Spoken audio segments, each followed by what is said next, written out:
Welcome back to my channel guys. तो मैं आज आपको सुनाने वाली हूँ एक हॉरर स्टोरी।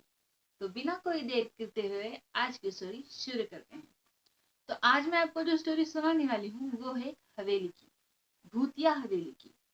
और वहां जाने से हर कोई डरता है, लेकिन दुनिया में कुछ लोग होते हैं ना, जिन्हें जिस काम के लिए मना किया जाए उन्हें वही काम करने में बड़ा मजा आता है।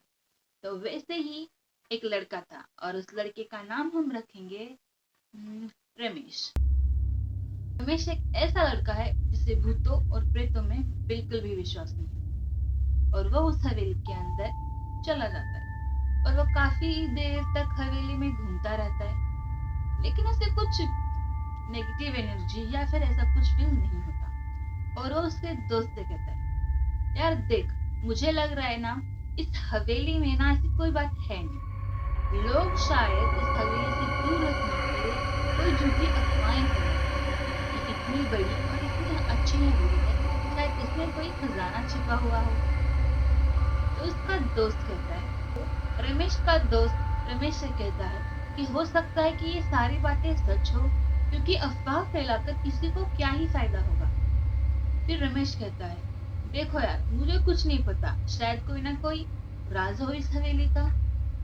और उसके बाद तो उसका दोस्त कहता है, आज तक हवेली के अंदर किसी ने भूत को बिल्कुल नहीं देखा। लोगों का कहना है कि उन्होंने इस हवेली में आज तक कभी भूत नहीं देखा, लेकिन उन्होंने एक उड़ता हुआ गुब्बारा देखा जो हवेली के आसपास घूमता रहता है।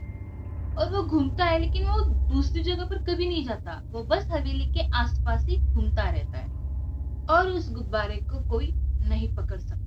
तो रमेश को उस हवेली की पूरी कहानी समझ आ गई थी, लेकिन उस गुब्बारे की क्या स्टोरी थी वो उसे अभी तक समझ नहीं आई थी। और यही पता करने के लिए वो हवेली के अंदर चला जाता। दोस्त कहता है कि क्या हवेली के अंदर जाना सही होगा, लेकिन रमेश अपनी जिद पे अड़ा वो हवेली के अंदर चला ही जाता है और उसके दोस्त को भी खींच कर साथ ले जाते हैं। तो रमेश ने हवेली के पीछे जाकर देखा और वहां उसे एक कुआं नजर आता है। उस कुएं के अंदर उन्हें कुछ भी नजर नहीं आता। ऑफ कोर्स इतना अंधेरा होगा तो क्या ही नजर आएगा। तो फिर कुछ देर उस कुएं के पास खड़े रहने के बाद रमेश और उसका दोस्त वहां से जा रहे हैं, लेकिन तो उनको कुएं में से आवाज आती है कि यहाँ से चले जाओ।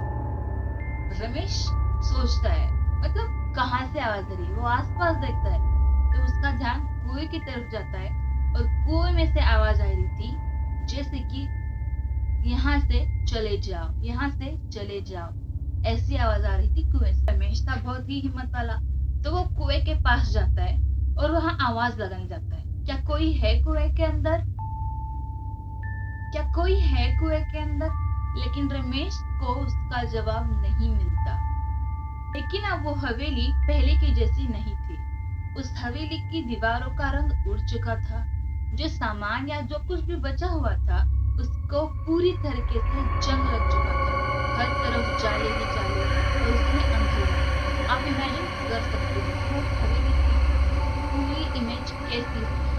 मतलब मकड़ी के जाले, मतलब फिल्मों में देखा होगा ना, डरावनी भूतिया हवेली, कुछ कुछ उस टाइप को देखने के बाद रमेश कहता है, इसमें भूत है या नहीं मुझे पता नहीं, लेकिन इस हवेली को देखने के बाद कोई भी कहेगा कि यहाँ भूत ही रहते होंगे। उस हवेली की हालत इतनी खराब हो चुकी थी।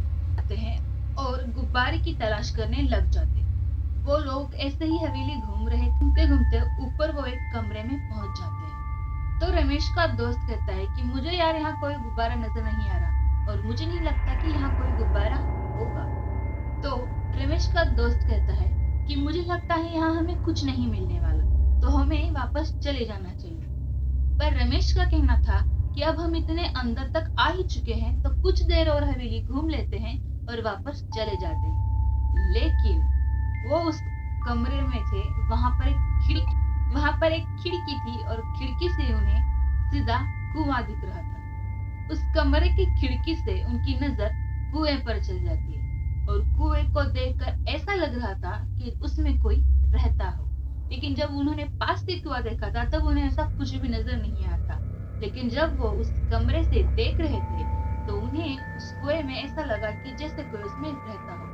लेकिन तभी उस कुएं में से वो गुब्बारा बाहर आने लगता है और वो दोनों बहुत ही ज्यादा डर जाते हैं और उन्हें पता चलता है कि वो गुब्बारा कहाँ से निकलता है। उन दोनों को लगता है कि जो लोग कहते थे वो झूठ था।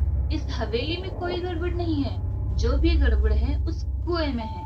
उन लोगों को लग रहा था कि तो कोई इंसान कुएं के अंदर है और वो गुब्बारा छोड़ रहा है और उसे देखकर लोग डर रहे हैं। तो वो दोनों उस गुब्बारे को देख ही रहे थे, तभी वो गुब्बारा उनके पास आ रहा होता है और रमेश कहता है कि हमें जाके देख लेना चाहिए कि वो गुब्बारा किसने और क्यों छोड़ा है। तो रमेश का दोस्त कहता है, मुझे नहीं लगता कि हमें ऐसा कुछ करना चाहिए क्योंकि वो गुब्बारा खुद ही हमारे पास आ रहा है। के बाद वो गुब्बारा उस खिड़की से उस घर के अंदर आता है और वहां एक परछाई बनने लग जाती है। में एक हाथ दिखता है और हाथ दिखने के बाद एक छोटे से बच्चे की परछाई वहां बन जाती है, जैसे कि एक छोटा बच्चा उस गुब्बारे को पकड़कर खड़ा हो।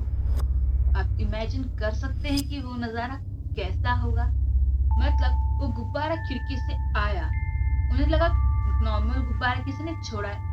उसके बाद वो जब खिड़की से अंदर आता है तो उसे उन लोगों को परछाई में दिखता है कि उस गुब्बारे को एक छोटे से हाथ में पकड़ा हुआ है और वो छोटी सी परछाई छोटे बच्चे की होती है, वो 5 या 6 साल का बच्चा। यार रात को इसलिए घर से बाहर नहीं निकल, मुद्दे से ना भटकते हुए वापस अपने स्टोरी पर आ जाते। और उस परछाई को देखने के बाद अब रमेश को डर लग रहा था। जो पिछले कुछ देर से उसे बिल्कुल डर नहीं लग रहा था, अब वो पूरी तरीके से डर चुका था। उन दोनों को समझ में आ गया था कि अब उनकी मदद कोई नहीं कर सकता और उन्हें पता चल गया था कि हवेली के बारे में जो लोग कहते हैं वो बात पूरी तरीके से सच है और इस हवेली के अंदर भूत है। जो भूत है ही नहीं, वो सबको डरा भी रहा है। और रमेश कहता है कि अब हमें यहाँ से चले जाना चाहिए। क्यों भाई, जब तुम्हारा दोस्त बता रहा था तभी सुन लेते तो इतना सब कुछ होता ही नहीं ना। रमेश को पता चल गया था कि वो गुब्बारा कहाँ से आता है और कहाँ पहुंच जाता है, लेकिन कहते हैं ना, कुछ बातों को पता होने के बाद भी किसी को बताया नहीं करते और रमेश ने भी वही किया और वो दोनों वापस घर चले जाते हैं। लेकिन वो दोनों वापस घर तो चले गए थे, लेकिन उनके दिमाग में बस वही बात घूमे जा रही थी। तो स्टोरी यहाँ पर खत्म होती है। अगर मेरी इंस्टाग्राम लिंक मैं डिस्क्रिप्शन बॉक्स में दे दूंगी, तो अगर आपके पास है स्टोरी तो शेयर कीजिए।